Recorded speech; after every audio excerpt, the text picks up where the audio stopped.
All right, now to the president's health care law. And it looks like the staffers, or this is the staffers of the folks who wrote it, increasingly they're fearing it. More than 90% say that they are worried about possible changes to their own health benefits. 82% worried about their ability to access local health care providers. Reaction now from House Minority Whip Steny Hoyer. Congressman, very good to have you back with us. Good to be with you, Neil. This concern among the troops, sir, is it legit? Are you worried? Does it tell you something? What? Well, I think clearly there's going to be concern on any new program of this size. However, we see increasingly many-fold increases in applications, many-fold increase in people who are signing up. We see young people having increased their numbers. So the answer is, I think that this program is starting to get momentum and I think credibility, and I think it's going to grow in acceptance, not diminish. But there's no doubt that the rollout was rough. Okay.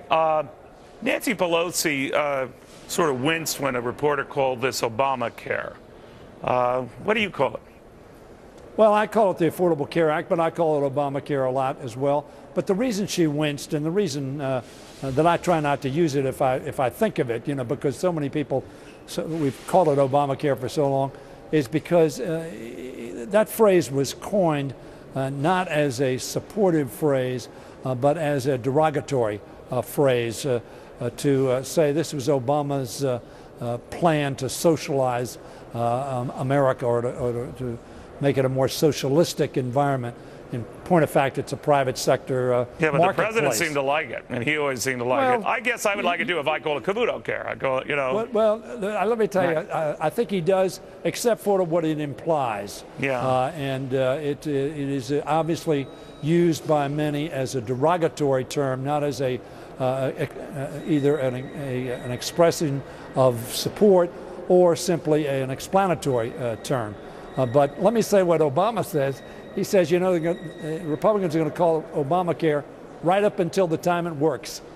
Well, we're waiting for that, and hope springs eternal, as you know, Congressman, but there are a lot of fears among some of your colleagues, particularly the more vulnerable Democratic ones, that this is going to cost them, whatever you want to call it, the number of Americans who've had problems signing up, the number of Americans who've seen their policies canceled or their premiums increased is a lot more than they envisioned, and that even those who supported this early on are ruining the day. How bad is this? How worried are you?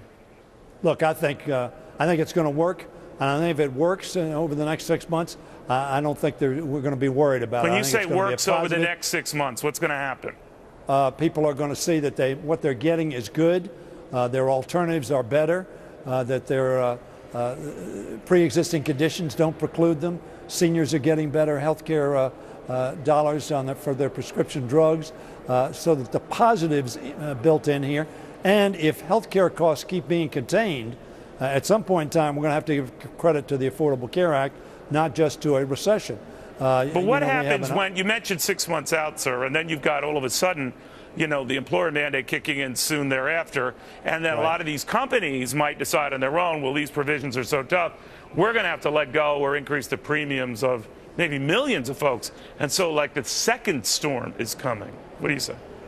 Well, again, if it's perceived as a success, as I think it's going to be by the late spring or early summer, then I think we're fine. Very frankly, if it's not perceived as that, will it cause problems? Yes, it will. But did you see any of this coming, Congressman? That when this is being debated, that you could keep your doctor, you want your doctor, you can keep your plan, that maybe some of your staff, you have a pretty good staff, you're a pretty smart guy, were crunching the numbers and said, wait a minute, that's not possible, that can't be done.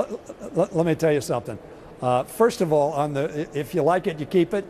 That statement was true as we were considering the bill, and in fact, the provision in the bill says if you had your insurance before the bill was enacted, you could keep it, notwithstanding what the language of the bill required. The problem was, as I said, none of us were very precise, and we should have made it clear, if you have it now, later on, we have higher requirements, more coverage. We want to make sure that yeah, but you weren't clear there. I mean, no, that's very. No, wait. I don't know if you're a lawyer or not, but I mean, there's no legalese way to. Okay, well, there's no legalese way to say that. If you had a policy in good standing before this law took effect, the understanding was in the part of America you could keep it when, in fact, whatever the requirements that came after that virtually nullified it for millions of folks, right? No.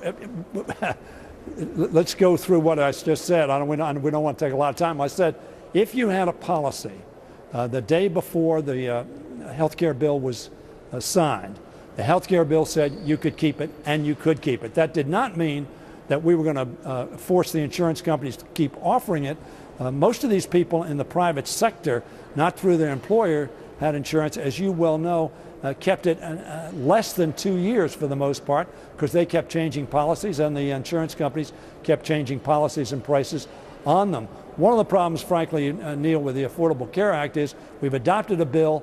Now every piece of anger that was directed at insurance companies before the Affordable Care Act, the insurance companies now say, and people presume, oh, it's because of the Affordable Care Act. A lot of people would have lost their insurance, notwithstanding the Affordable Care Act. No, you're quite right. The system was pretty roughed up to begin with. But I will say this, and instead you and I talked while this was being debated when I was in Washington, I had the pleasure of being with you guys through this whole debate. One of the things that came up again is that if it sounds too good to be true, it probably is. And you want to cover 30 million more Americans, and you want to cover pre-existing conditions, and you want to keep your kid in your policy into their until the 26 or whatever. All that might be well and good, as you said, removing lifetime caps, all good. But to think that you wouldn't pay more for that, or that a lot of Americans wouldn't pay a lot more for that, or at the very least be disrupted by that, was a little hood and winking going on, don't you think? Well, you know, the theory was, and this is a correct theory, the greater number you have in the risk pool, the less cost there is to each and every person. Obviously, if you had drivers that were all drivers who had a wreck every year, your insurance costs would be sky high.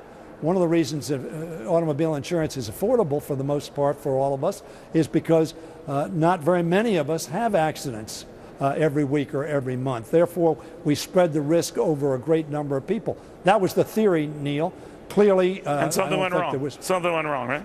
Well, I think in the short term, there are dislocations that occur in change, and they're uncomfortable, and people are angry. I understand that, and of course, all of us are angry about the rollout because the rollout just fed in to all the bad fears that people had.